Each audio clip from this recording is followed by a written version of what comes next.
อันนี้เมียปุ๊บมันเพราะว่าเป็นคนถ่ายคลิปฮะเป็นจะได้เมื่อยบ่เมียเมื่อยบ่ ผมเมื่อยตอนเช้าขวบมาปลูกเหมือนเช้าแล้วค่ะก็มาปลูก อันนี้เฮาเฮ็ดอันทดลองปลูกอันมันทุกคนนี่อาจจะบ่เห็นดีเนาะเพราะว่านี่มันจะเป็นแถวไปตรงนี้นี่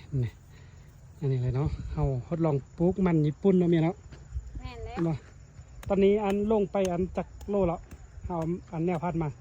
150 ตอนนี้ลงแนวพันธุ์หมด150 โลแล้วทุกคน 160พุ่นแหละ 150 160แล้วเมียว่านี่เราจะขึ้นคันคูงเท่านี้ทางเทนนี้มันเขาฮักก็อันปลูกลงมือเสาเนาะมันยังบ่ขึ้นดีใช่นี่เบิ่งว่าบาดอันได้รับผลผลิตมันจะอันได้ซ้ำได้เนาะอันนี้เป็นการทดลองทุกคนลองผิดลองทึกมาเพราะว่าอัน บ่ได้เฮ็ดส่วนบ่เคยเฮ็ดส่วนมันเนาะแต่ว่าเขาอยากทดลองเบิ่งนี่ส่วนตัวนี้เขาได้ปลูกได้ประมาณ3 มื้อแล้วทุกคนตัวนี้นี่ปลูกได้3 มื้อแต่ว่ามันยักทีนึงเอาไปเขาจะอันย้อนมันออกให้มันห่างเนาะนี่อันนี้มันด่างญี่ปุ่นเนาะแล้วก็โซนนั้นก็จังมีพุ่นโซนที่เห็นต้นกล้วยอยู่พุ่นเนาะนี่เมียปลูก มื้อเช้ามาปลูกแล้วพันแล้วก็เลยว่าตอนแรกเมียวางเวียกเมียให้เมียมาปลูกเติมฝากติดตามเลยนะทุกคนเด้อแล้วว่าท่านใดที่เป็นแม่ค้าเนาะติดตามไว้วันนึงเขาสิอัน2-3 เดือนได้เอามันออกแล้วก็สิได้สอกหาแม่ค้านำไปขายต่อได้เนาะนี่แหละเอาเฮ็ดดีๆเฮ็ดงามๆทุกคนนี่เบิ่งวิธีการปลูก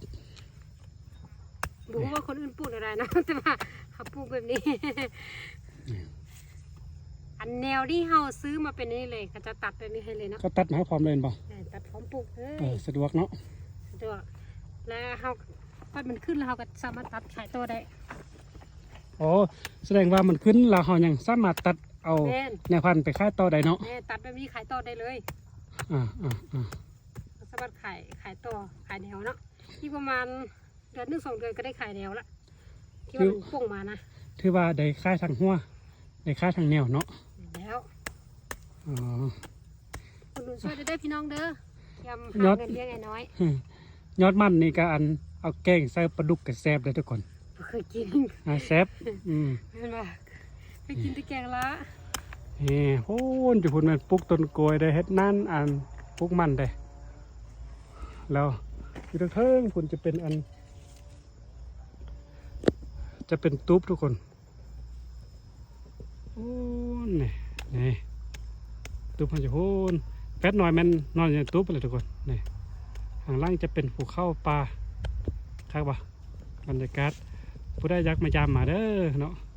สิปิงอันโตเงี้ยปลาโตนกสุกินแต่ว่ามันอยู่ป่าผมบอกมันสิมาให้ปิงบ่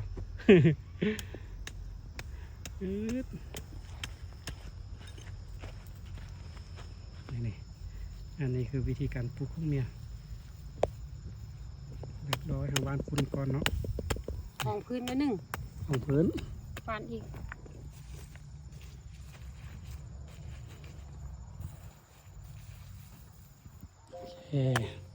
นี่คือวิธีการปลูกมันดังญี่ปุ่นทุกคน วิธีการของเมียหรอกเรา แต่ว่าคนอื่นบ่ฮู้ ก็จะปลูกได้เนาะแนะนำเลยเด้อ ลองใครเคยปลูกกันลองเบิ่งเราคอมเมนต์ให้ได้ว่าห้างผลบ่ที่ผลบ่เนาะไปก่อนทุกคน